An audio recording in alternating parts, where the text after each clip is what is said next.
Friends, welcome back to my YouTube channel. आज चलतु आम एटी जो एटी बही यहाँ एटी बही आम किसी पेडागोजी क्वेश्चन करिया देखिए। चलतु केमी दौर क्वेश्चन सब चलतु आरंभ करिया। कहला व्यक्तिर वृद्धि निम्नोक्त मध्य क्यों प्रक्रिया अटे? धारावाहिक ना शैक्षिक ना जैविक ना मनस्तात्विक? क्यों प्रक्रिया अटे व्यक्तिर वृद्धि? ऑप्शन नंबर कौन हम आपड़ भावतु भाविकी कहतु। तो ऑप्शन हो बी, व्यक्तिर वृद्धिटा कौन गोटे है जैविक प्रक्रिया। बुझिपारे? तापर देखो 12 ରୁ 14 वर्ष बयस को क्यों अवस्था कहुए? 12 ରୁ 14 वर्ष बयस को क्यों अवस्था कहुए? 2 नंबर ऑप्शन देखो कौन कौन देती? कैशोर अवस्था, आद्य परिणत अवस्था, प्रांत बाल्य अवस्था, प्राक कैशोर अवस्था। तो क्यों अवस्था कहुए 12 ରୁ 14 वर्ष को? प्राक कैशोर अवस्था। 3 नंबर देखो शिशुर विकास दृष्टि केउटी अन्य तीनोटी ठारू भिन्न? शिशुर विकास दृष्टि क्यों अन्य तीन ठार? सहन शक्ति, स्मरण शक्ति, चिंता शक्ति, सृजन शक्ति। कौटा हम ऑप्शन 3 नंबर ना ऑप्शन नंबर हम ए सहन शक्ति। सहन शक्तिटा हूँ भिन्न। निम्नोक्त उक्ति मानक मध्यरु केउटी ठीक? केउटी ठीक? उच्चता और ओजन वृद्धि को विकास कहुए। वृद्धि विकास उपर निर्भर करे। बुद्धि परिमाणात्मक मात्र विकास गुणात्मक। विकास परिपक्व बंद हुए। तो 4 नंबर ऑप्शन कौटा हम ना ऑप्शन नंबर हम सी। वृद्धि है परिणात्मक, परिमाणात्मक मात्र विकास है गुणात्मक। वृद्धि मान आमर जो आमर अंग प्रत्यंग मानकर वृद्धि, हाथ बढ़िया, गोड़ बढ़िया, बुझीपार। किंतु विकास कौन? विकास है से जो वृद्धिटा जो है हाथटा बढ़िया द्वारा हाथ में आम कौ कम कर सेटा को विकास कहुए। बुझीपार? तेणु बुद्धिटा गोटे परिमाण को आम बुझाए। माने आप कहींपर पिलाटर ओजन 20 केजी कि 25 केजी। आप विकास है कौन? गुणात्मक। पिलार गुण कौन? से हाथर गुण कौन? हाथ कौ कौ कम कर बुझिपारे? तो निम्नोक्त मध्य केउटी शिशुर शारीरिक अभिवृद्धि की सूचौची? शारीरिक अभिवृद्धि कौटा देखु? नकारात्मक, गुणात्मक, परिमाणात्मक ना सकारात्मक? कौटा बुझाऊँ शिशुर शारीरिक अभिवृद्धि की? 5 नंबर कौन हम ऑप्शन ना शिशुर शारीरिक अभिवृद्धि है परिमाणात्मक। बुझिपार? तो ये वृद्धिटा है परिमाणात्मक कहनी। शरीरटा बढ़ुची तो केते परिमाण रे बढ़ुची ना, तेणु शारीरिक अभिवृद्धि है परिमाणात्मक। तापर देखो आ गुणात्मक कौटा? विकास है गुणात्मक। निम्नोक्त मध्य केउं तथ्यटी ठीक नुहे? कौटा ठीक नुहे? अभिवृद्धि एक जैविक प्रक्रिया, विकास एक परिमाणात्मक प्रक्रिया, शिक्षा एक लक्ष्याभिमुखी प्रक्रिया, शिक्षण एक आचरणगत परिवर्तन प्रक्रिया। तो कौ ऑप्शनटा हम 6 नंबर ना 6 नंबर है बी, विकास एक परिमाणात्मक प्रक्रिया। 3 ରୁ 6 वर्ष पर्यंत अवस्था को कौन कहुए? आद्य बाल्य अवस्था ना प्रांत बाल्य अवस्था ना शैशव अवस्था ना प्राक कैशोर अवस्था। 3 ରୁ 6 वर्षटा को आम कौन कहिया? कौन कहिया? आद्य बाल्य अवस्था। 3 ରୁ 6 वर्षटा बुझिपारे? 8 नंबर देखो हलक मतरे आद्य बाल्य अवस्थार बयस सीमा केते? हलक मतरे आद्य बाल्य अवस्थार बयस सीमा केते? गोटे इंपोर्टेंट क्वेश्चन ना केते? 3 ରୁ 6 ना 2 ରୁ 10, 6 ରୁ 10 ना 0 ରୁ 6? तो हलक मतरे आद्य बाल्य अवस्थार बयस सीमा केते? 3 ରୁ 6 वर्ष। केउं उक्तिटी विकास नियम को बुझाऊँ? विकास सर्वदा समान भाव में घटी थाए। विकास समाज केन्द्रिक अटे। विकास एक धारावाहिक प्रक्रिया। विकास एक परिमाणात्मक प्रक्रिया। विकासटा तो परिमाणात्मक नुहे। मुझे आपको कहली विकासटा कौन है? गुणात्मक प्रक्रिया। विकास एक धारावाहिक प्रक्रिया। ये रखी था टिके। विकास समाज केन्द्रिक ना विकासटा समाज केन्द्रिक केमिति? विकास सर्वदा समान भाव में केबे भी नुहे। विकास सब समान भाव में घटी न था। ऑप्शन नंबर सी हूँ आमर बेस्ट आंसर। विकास एक धारावाहिक प्रक्रिया, गोटे धारार विकासटा चलता है। निम्नलिखित मध्यरु केउटी भूल? विकास व्यक्ति केन्द्रिक अटे। परिपक्वन विकास अंत घटे ना। विकास एक जीवनव्यापी प्रक्रिया। विकास सर्वदा समान भाव घटता है। विकास तो समान भाव घटी न था, प्रथम कथा। तापर द्वितीय विकास तो गोटे जीवनव्यापी प्रक्रिया। विकास परिपक्वन विकास अंत घटे ना। विकास व्यक्ति केन्द्रिक अटे। तो यहाँ कौन? विकास सर्वदा समान भाव घटी थाए। समान भाव सब विकासटा घटी थाए ना। विकासटा केवल समान भाव घटी न थाए। से कही केउटी भूल? तो यहाँ हूँ भूल। तो ऑप्शन नंबर डी हो करेक्ट आंसर। 11 नंबर देखो हलक मतरे प्राक कैशोर अवस्थार शारीरिक परिवर्तन हार किपरि? प्राक कैशोर अवस्थार शारीरिक परिवर्तन हार किपरि? ये भी गोटे इंपोर्टेंट क्वेश्चन को मन रखिए। तो 12 नंबर कौन हो आंसर?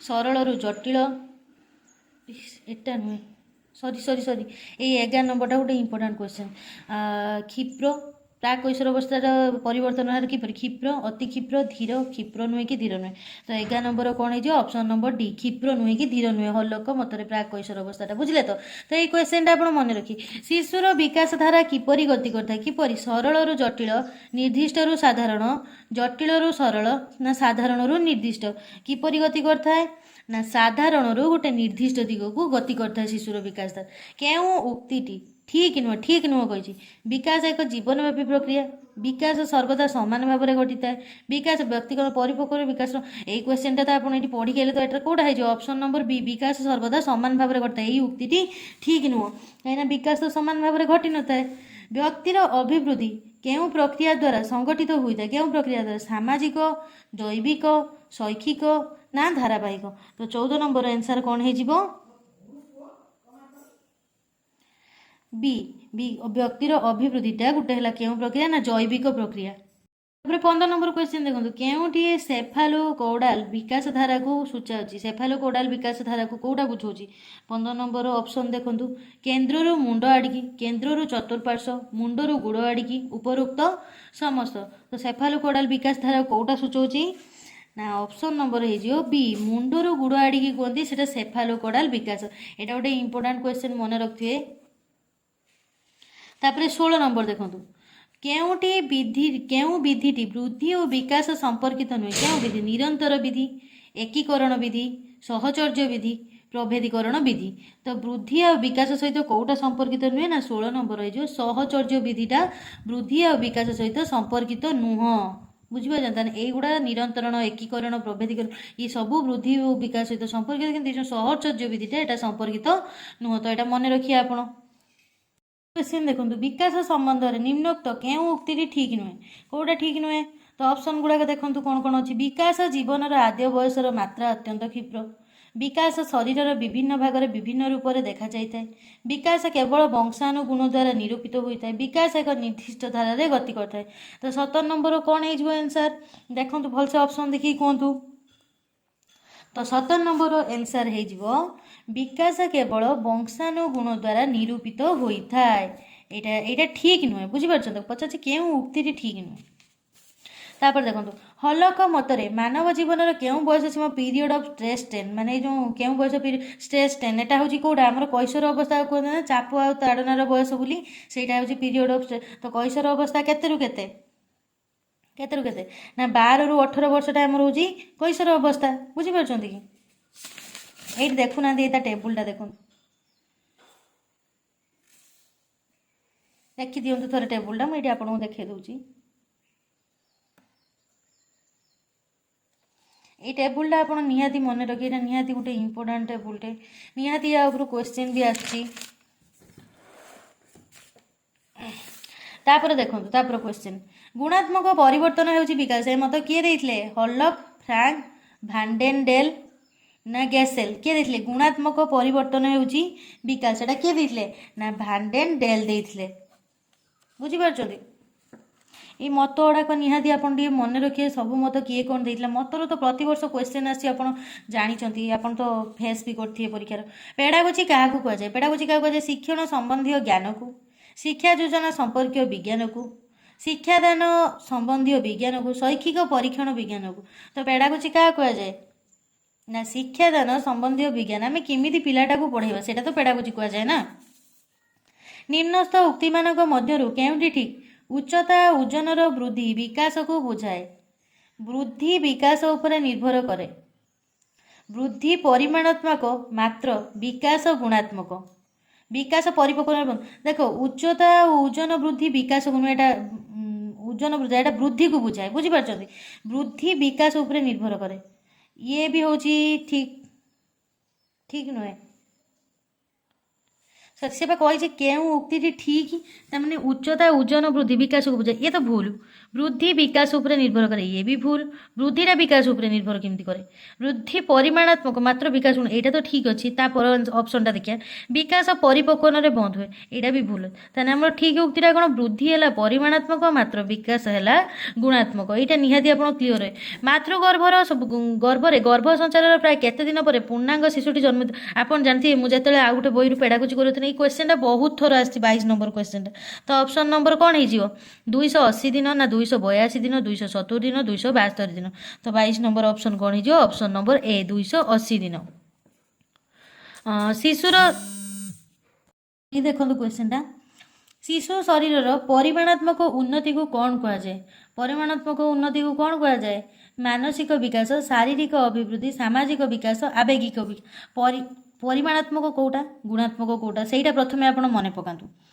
तो परिमाणात्मक है सब वृद्धिटा बुझीपार कि जोटा शरीर बढ़ियाटा आ विकास है गुणात्मक गुण बढ़ियाटा तो मानसिक विकास ये तो गुण बढ़िया सामाजिक विकास ये भी गुण आवेगिक विकास ये भी गुणात्मक तेणु ये जो परिमाणात्मक कहला केवल शारीरिक अभिवृद्धिटा हूँ करेक्ट आंसर शिशुर शारीरिक शरीर परिमाणात्मक उन्नति को शारीरिक अभिवृद्धि कह जाए तापर देखो 24 नंबर 5 वर्ष बयस बेलू शिशु प्राय केतोटी शब्द शिखी ये बहुत इंपोर्टाट क्वेश्चन ये तो निहाती पढ़िया भाया क्वेश्चन परीक्षार 5 वर्ष बयस बेलू शिशु प्राय केतोटी शब्द शिखी था तो 24 नंबर ऑप्शन सब कौन कौन दे देखो 2200 2400 2300 2500 कौटा हम करेक्ट आंसर ना 2200 5 वर्ष बयस बेलू शिशुटा केते वार्ड शिखी थाए 2200 वार्ड शिखी जाए तापर 25 नंबर जन्मरू 2 वर्ष पर्यंत अवस्था को कौन कह जाए आद्य बाल्य अवस्था प्रात बाल्य अवस्था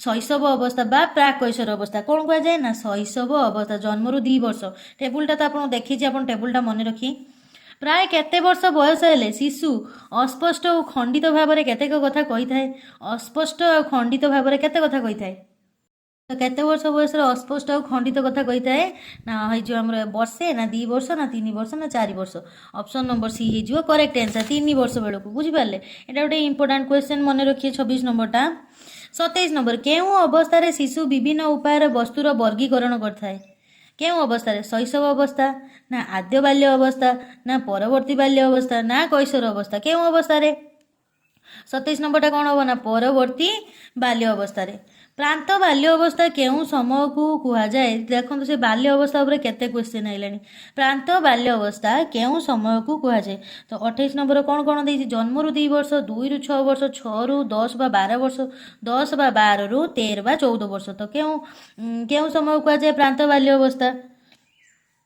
6 रू 10 बा 12 वर्षटा को प्रांत बाल्य अवस्था कह जाए केउंटी बौद्धिक विकास एक उपादान बौद्धिक विकास केउंटा सहन शक्ति चिंतन शक्ति भाव प्रकाश शक्ति संवेदनशील शक्ति तो कौटा हम आम करेक्ट आंसर ना चिंतन शक्ति भावियाटा गोटे जिनसटा हूँ भावी पारियाटा सेटा आम बौद्धिक विकास गोटे उपादान शारीरिक परिवर्तन को कौन कह जाए ये देखो शारीरिक परिवर्तन कौन कह जाए अभिवृद्धि शारीरिक कार्य विकास ना विकसित अवस्था 30 नंबरटा कौन हो ना शारीरिक परिवर्तन को आम अभिवृद्धि कहवा 6 रू 10 बा 12 वर्ष बयस को केउं अवस्था कह जाए प्रांत बाल्य अवस्था कह जाए मैं ऑप्शन पढ़ुनी आपको यहाँ कहीदी प्रांत बाल्य अवस्था कह जाए 6 रू 12 वर्षटा को निम्नोक्त मध्यरु केउंटी जैविक परिवर्तन नुहे कौटा सानरू बड़ हवा वर्ज्य वस्तु त्याग करिबा खाद्य ग्रहण करिबा समवयस्क मानक सह मिलामिशा करिबा जैविक परिवर्तन कौटा नुहे पचाची ना आमर ऑप्शन नंबर डी हो करेक्ट आंसर समवयस्क मानक सह मिलामिशा करिबा